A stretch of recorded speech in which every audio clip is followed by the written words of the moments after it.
तो कुछ vaccine trial के बाद मार्केट में प्रोडक्शन रेंज में लॉन्च हो गई। चाइना का इस समय मार्केट में इमेज ख़राब है, तो इसलिए लोग इंडिया से वैक्सीन लेना प्रेफर कर रहे हैं। भारत देश में जनवरी के अंतिम हफ्ते में उम्मीद है कि वैक्सीन सब जगह अवेलेबल हो जाएगी और गवर्नमेंट उनको कई चरणों में लोगों को लगवा रही है। दोस्तों नमस्कार, हमारी अथक इंडिया टीम पहुंची है हिंद मेडिकल कॉलेज। आज हम बात करेंगे, हमारे साथ हैं डॉक्टर रवि सिंघा, ये हिंद मेडिकल कॉलेज के चिकित्सा अधिकारी भी हैं और यहाँ के कोविड-19 के प्रभारी भी हैं। तो आज हम इनसे बात करेंगे कोरोना से रिलेटेड जो भी चीज़ें आज तक क्यों कहाँ से कोरोना फैला, कोरोना से कैसे बचाव किया जाए, वैक्सीन पर किस तरीके की प्रोग्रेस चल रही है और जैसा कि सब चीज़ खुल गया है तो किस तरीके से लोग रहें ताकि इससे बचे रहें। इस तरीके की सारी बातें आज हम डॉक्टर रवि सिंघा जी से आप तक चर्चा करेंगे और वो आपको बताएँगे इसको किस तरीके से आप बचें और इसकी सारी जानकारी हम बताएँगे। तो सर सबसे पहले सर नमस्कार, अथक इंडिया में आपका स्वागत है। जी नमस्कार। सर अथक इंडिया के माध्यम से हम लोगों तक पहुंचाना चाहते हैं ये कोरोना से सारी जानकारी जो अब तक शुरू से लेकर के अभी तक, और अब कैसे बच और सेफ्टी रखे आदमी की इजी वे में अपना काम भी हो और उससे बचा रहे। तो सर सबसे पहले मैं ये जानना चाहूँगा कि ये कोरोना है क्या और ये कैसे, कहाँ से, ये इसकी उत्पत्ति कहाँ से हुई? कोरोना की जो बीमारी है इसे हम पैंडेमिक बोलते हैं। पैंडेमिक का मतलब होता है विश्वव्यापी महामारी जो पूरी विश्व के समुदाय को अपनी चपेट में ले ले। इस बीमारी का कारण एक वायरस है जिसको हम कोविड-19 वायरस भी बोलते हैं। कोविड-19 वायरस ने एक ऐसी महामारी बनाई कि जिसने एक एक करके सारे देशों को अपनी चपेट में ले लिया है, इसलिए इसको हम पैंडेमिक बोलते हैं, ग्लोबल बीमारी है। तो इसके बारे में ये जानकारी है। तो सर दूसरा हम ये जानना चाहेंगे कि ये कहाँ से फैला, इसका उत्पत्ति कहाँ से हुई?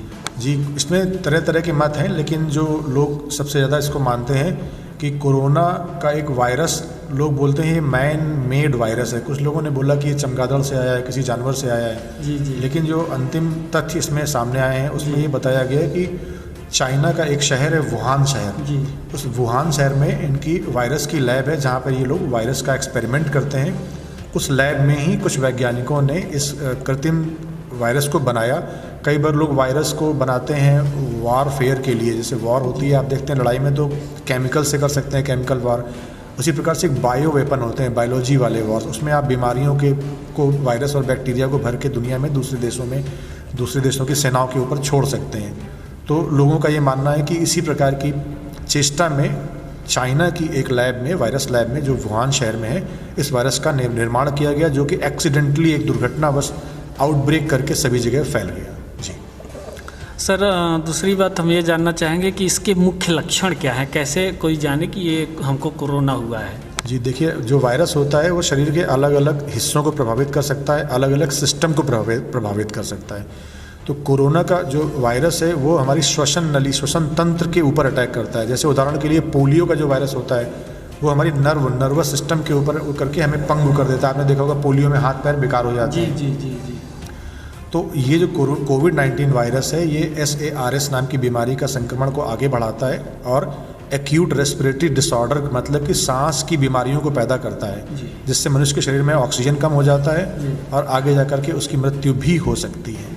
सर तो इससे हम कैसे बचें कि हमको हो नहीं कोरोना? सभी सरकारों ने कोरोना से बचने के लिए अपनी अलग अलग पॉलिसीज़ और अलग अलग नियम रूल अपने अपने देशों में लगा रखे हैं।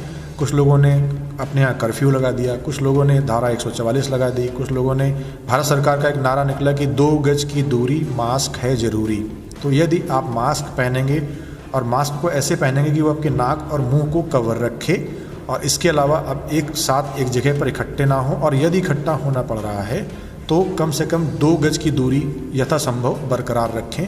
इसको करके हम इस बीमारी से काफ़ी हद तक बचा जा सकता है। सर ये बताइए कि ये मास्क और हैंड वॉश कितना हद तक हमको बचा सकता है? मास्क और हैंड वॉश का इस बीमारी से बचने में और किसी भी अन्य बीमारी से बचने में बहुत ज़्यादा अहम रोल है।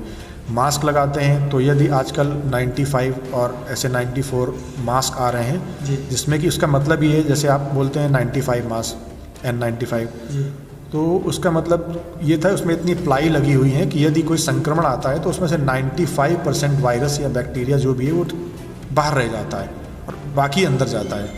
तो वायरल लोड या बैक्टीरियल लोड काफ़ी कम हो जाता है। तो मास्क का तो बहुत ज़्यादा महत्व है हर बीमारी में। ये मास्क आज से नहीं इस्तेमाल कर रहे हैं, इन मास्क को हम डॉक्टर सर्जरी करता है, परफॉर्म करता है, वहाँ सर्जरी में लगाता है ताकि मरीज़ के द्वारा डॉक्टर को और डॉक्टर के द्वारा मरीज़ को कोई बीमारी का संक्रमण ना हो जाए। तो मास्क का रोल तो बहुत ज़्यादा है। इसके अलावा आपके सवाल में आपने पूछा कि सर एक जानकारी और हम चाहेंगे जी, अभी अफवाह टाइप का फैला था कि N95 मास्क से सांस लेने में दिक्कत, सांस के रोगी हो जा रहे हैं, तो क्या मास्क लगाना नुकसानदायक है लोगों को? मास्क लगाने का हम ये नहीं कह सकते कि नुकसानदायक है, लेकिन मास्क लगाने से मनुष्य के शरीर का थोड़ा ऑक्सीजन लेवल अवश्य प्रभावित हो सकता है। भाई अभी आप खुली हवा में सांस ले रहे हैं, उसके बाद आपने चेहरे पे मास्क को लगा लिया, तो मास्क को लगाने से एयर फ्लो प्रभावित होता है और ऑक्सीजन का लेवल थोड़ा सा प्रभावित हो सकता है। तो मास्क के बारे में हमें ये ध्यान रखना है कि मास्क हमें एकांत जगह पर, खाली जगह पर नहीं लगाना है, सोते समय नहीं लगाना है, घर पे हम कोई काम नहीं कर रहे हैं तब नहीं लगाना है, सिर्फ जब किसी के संपर्क में आ रहे हों, सफ़र कर रहे हों, पब्लिक प्लेस पे तब मास्क लगाना है। तो सर जैसे इसको कहीं तमाम टीमें बनाई गवर्नमेंट ने कि जहाँ कोरोना निकला वहाँ पे कांटेक्ट ट्रेसिंग करके उन लोगों को, तो ये कांटेक्ट ट्रेसिंग कैसे होता है और लगभग कितने लोगों को कैसे, क्या इसमें प्लानिंग कैसी रही गवर्नमेंट की? क्या कॉन्टैक्ट ट्रेसिंग एक प्रक्रिया है जो गवर्नमेंट इस बीमारी को बचने के बहुत सारे उपायों में से एक उपाय के रूप में अपनाती है। अब मैं आपको कॉन्टैक्ट ट्रेसिंग का तरीका बताता हूँ। आप यहाँ आ जाइए, ये हमारा एक मॉडल है। जैसे समझ लीजिए कि ये कोरोना से संक्रमित कोई मरीज़ हो सकता है। तो यदि इस मरीज़ को संक्रमण हुआ तो इनका पहले तो आपने सब देख लिया कि आपके पास मरीज़ का बायोग्राफिक इंफॉर्मेशन, नाम, पिता का नाम, फ़ोन नंबर, एड्रेस वगैरह है।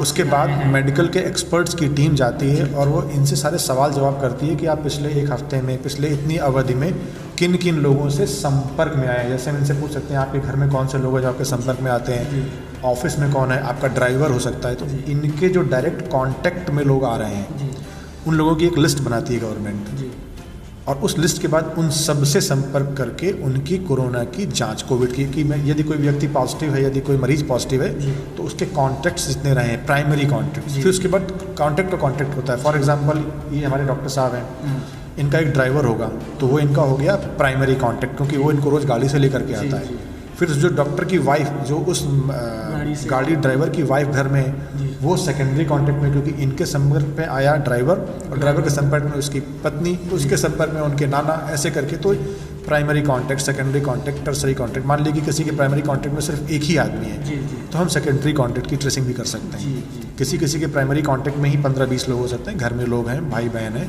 तो इस उनको जानकर एक पॉजिटिव केस पर लगभग कितने लोगों की ट्रेसिंग करके जांच करते हैं? अलग अलग सरकारों के नियम हैं। हमारे यहाँ 20 से 40 मरीजों की कॉन्टैक्ट ट्रेसिंग की जा रही है। ये हमारे माननीय मुख्यमंत्री योगी आदित्यनाथ जी ने ऐसा नियम बना रखा है। अच्छा सर, ये उसके बाद जांच होती है, तो ये जांच के कौन कौन से तरीके हैं और सबसे इफेक्टिव कौन सा तरीका है? कोविड की जांच के लिए तरह तरह की जांचें हैं। मैं 4 जांचें तो मैं आपको बता सकता हूँ। पहली जांच एक होती है एंटीजन टेस्ट बोलते हैं उसको, किट होती है, तुरंत पता लग जाता है, उसमें डाला, रंग बदल करके बता देती है। इसके अलावा एंटीबॉडी टेस्ट है, इसके अलावा CB नेट टेस्ट है, उसको न्यूक्लिक एसिड एम्प्लीफिकेशन बोलते हैं, और जो सबसे आजकल चल रहा है RT-PCR एकदम सबसे अधिक विश्वसनीयता वाला टेस्ट है। अच्छा सर जी। तो सर ये बताइए, जैसे अब तो सब चीज़ें ओपन हो गई, अब आपके यहाँ OPD वगैरह सब चालू हो गई, तो जो मरीज आ रहे हैं और कोई मर्ज को दिखाने, तो क्या उनकी जांच आप लोग करते हैं उसके बाद ही आगे? उनमें से जो भी सस्पेक्टेड केस है, देखिए हमारे यहाँ जैसे 500 मरीज का OPD आया मान लीजिए, तो उन 500 मरीजों में बहुत सारे तो इसलिए आते हैं कि भाई घुटने में दर्द है, आर्थराइटिस है, तो उसमें हम लोगों को अगर कोई सस्पिशन नहीं हो रहा है तो सब मरीजों का जांच नहीं करते हैं। लेकिन यदि कोई मरीज आया कि घुटने में दर्द है और मुझे बुखार और सांस में भी समस्या हो रही है, तो एक कोविड सस्पिशियस टेस्ट पेशेंट कहलाता है। उसको हम लोगों के यहाँ स्पेशलाइज्ड फीवर क्लिनिक बना हुआ है, उस फीवर क्लिनिक में भेजते हैं, जहाँ पर कि प्रशिक्षित डॉक्टरों की टीम बैठी हुई है जो ये उसको चेक करती है, कुछ इवैल्यूएशन करती है कि क्या इनको कोविड की संभावना है। यदि होती है तो उनकी हम कोविड की अवश्य जांच करते हैं। जो अगर सस्पेक्ट लगता है कि आपको कि हाँ इनको इस तरीके का मर्ज भी है तो उनका जांच करते हैं। बिल्कुल। अच्छा सर, सबसे इफेक्टिव अभी तक कोई दवा, वैक्सीन की तो बात अभी हम करेंगे, तो कोई दवा ऐसा रहा कि जिस आप लोग मरीजों का इलाज किए रहे होंगे कोविड के दौरान, तो कोई अभी तक वैक्सीन के पहले कोई ना कोई दवा तो बनी गई होगी, तो ऐसा क्या कोई सबसे इफेक्टिव कोई? देखिए जैसे कोरोना एक वायरस है, तो हर प्रकार के वायरस, HIV भी एक वायरस होता है, हेपेटाइटिस भी एक वायरस होता है, इनके खिलाफ एंटीवायरल जो ड्रग्स मार्केट में अवेलेबल हैं वही इस्तेमाल हो सकती हैं। कोरोना के लिए अभी हमने कोई अलग से मेडिसिन का विकास नहीं किया है, लेकिन जो मार्केट में अवेलेबल अच्छी क्वालिटी के एंटीवायरल डिजीज़ हैं, एंटीवायरस मेडिसिन हैं, उन्हीं को हम इसमें इस्तेमाल करते हैं। इंजेक्टेबल हैं, ओरल हैं। और इसके अलावा हेल्थ को ताकतवर बनाने के लिए हम लोग अगर बुखार है तो उसको बुखार की दवा दे दी है, एसिडिटी है तो एसिडिटी की, अन्यथा बहुत सारे विटामिन्स देते हैं जिससे उनकी इम्यूनिटी बूस्ट हो और वो कोविड से लड़ सके। तो कोरोना से हमारा शरीर स्वयं लड़ता है। जी जी, इम्यूनिटी डेवलप करने के लिए कोशिश करते हैं कि उनको ऐसी चीज़ें दें ताकि वो इम्यूनिटी स्ट्रांग हो और उनके शरीर खुद उससे लड़ सके। अच्छा सर, ये वैक्सीन पर अभी चल रहा है, बहुत सारे देश में वैक्सीन यूरोप में लगने लगे, अमेरिका में भी लगने लगा। अपने देश में क्या प्रोसेस चल रहा है और हम पूरे विश्व की अगर बात करें तो, या अपने देश की बात करें, सबसे विश्वसनीय कौन सी आपको लग रही है कि वैक्सीन है जो जल्द अपने देश में लोगों को लगेगी? ये वैक्सीन के विकास में तो देखिए सैकड़ों देश, सैकड़ों लैब लगी हुई थी, लेकिन उनमें से कुछ जो एकदम चुने हुए टॉप लैब्स थे और कंट्रीज, उनको इसमें कुछ को आंशिक और कुछ को पूर्ण सफलता मिल चुकी है वैक्सीन के विकास में। वैक्सीन के विकास में जो सबसे देश आगे हैं उनमें अमेरिका है, चाइना है, यूके है, इंडिया भी उसमें इसी लाइन में है। तो इन सब लोगों ने वैक्सीन का विकास कुछ कुछ स्टेप्स में कर लिया है। भारत में भी अलग अलग कंपनियां वैक्सीन के विकास में लगी हुई थी। उसमें जो प्रमुख रूप से कंपनियां हैं, फाइज़र है, सीरम है, इसके अलावा कुछ और भारत की वैक्सीन कंपनियां जो वैक्सीन को बना रही थी। तो कुछ वैक्सीन रशिया की वैक्सीन्स हैं, तो कुछ वैक्सीन ट्रायल के बाद मार्केट में प्रोडक्शन रेंज में लॉन्च हो गई है। उसमें प्रमुख रूप से रशिया की स्पुतनिक वी नाम की, स्पुतनिक चूँकि पहला जहाज़ था जो कहीं चंद्रमा वगैरह पे उतरा था, उसका नाम स्पुतनिक था, इसलिए उन्होंने उसी नाम से पहली वैक्सीन उन्होंने लॉन्च कर दी रशिया ने। चाइना का इस समय मार्केट में इमेज ख़राब है, तो इसलिए लोग इंडिया से वैक्सीन लेना प्रेफर कर रहे हैं। तो भारत में सीरम और फाइज़र नाम की कंपनियां मास प्रोडक्शन कर रही हैं। हमारे लिए बड़ा गर्व का विषय है कि हमारे देश में इतनी ज़्यादा प्रोडक्शन की क्षमता है कि हम करोड़ों अरबों वैक्सीन की डोज बना सकें। तो अमेरिका ने जो वैक्सीन डेवलप की उसको हम अपने भारत देश में खूब सारा प्रोड्यूस कर रहे हैं और हमारे देश से हर देश को एक्सपोर्ट कर रहे हैं, यानी यूके, ऑस्ट्रेलिया, सब जगह भारत की वैक्सीन लगने जा रही है। एक वैक्सीन का नाम है कोविशील्ड, एक वैक्सीन का नाम है कोवैक्सिन, एक है कोवैक्सिन TM, ऐसे ऐसे नामों से और भी सैकड़ों नाम अभी आएंगे। और स्पुतनिक ये सबसे ज़्यादा मार्केट में प्रचलित वैक्सीन्स हैं। सर, जैसा कि आप बताएं कि अपना देश एक ऐसा महान देशों में से एक है जो बड़े मास स्तर पर वैक्सीन करता है, जैसे अमेरिका कंपनी वैक्सीन और वो ऑर्डर दी है हमको ज़्यादा से ज़्यादा डोज बनाने के लिए। तो हमारे देश में कब से उम्मीद है वैक्सीन? कुछ देशों में तो वैक्सीन मिलना शुरू हो गई है। आज के ही पेपर में अगर आप पढ़ेंगे तो आपको मिल जाएगा। बाकी भारत देश में जनवरी के अंतिम हफ्ते में उम्मीद है कि वैक्सीन सब जगह अवेलेबल हो जाएगी और गवर्नमेंट उनको कई चरणों में लोगों को लगवा रही है। जी, तो जैसा कि अभी हम बात कर रहे थे कोरोना से, कोरोना क्या है, क्या सिम्टम है, कैसे उन लोगों का इलाज चला, कैसे लोग बच सकते हैं और आगे सरकार की क्या प्रक्रिया है, वैक्सीन तक हम चर्चा किए। एक बड़े स्तर पूरा ब्रॉड ब्रीफली तरीके से डॉक्टर रवि सिंघा जी हम लोगों को बताएं। ये हम उम्मीद करेंगे कि अथक इंडिया की ये जो कोशिश है कि लोगों को सच्चाई पता चले, रियलिटी जाने और कोशिश करें अपने से बचने की। और कोरोना से रिलेटेड सारी जानकारी के लिए मैं धन्यवाद करूंगा डॉक्टर रवि सिंघा सर का। ये अपना बहुमूल्य टाइम हम लोग को दिए, अभी OT में थे सर, उसके बाद फिर भी हम लोग को टाइम दिए कि लोगों तक पहुँचाएँ, जागरूकता फैलाएँ। उसके लिए मैं थैंक यू करूँगा डॉक्टर साहब को।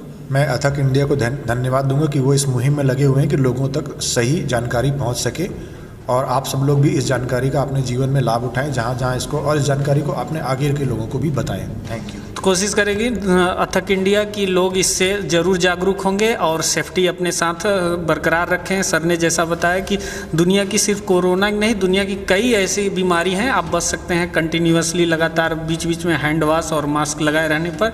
और मास्क कब लगाना नहीं ज़रूरी है ये भी सर ने बताया। तो इस एपिसोड में इतना ही। मैं विपिन शुक्ला, कैमरामैन शुभम यादव के साथ, अथक इंडिया, लखनऊ।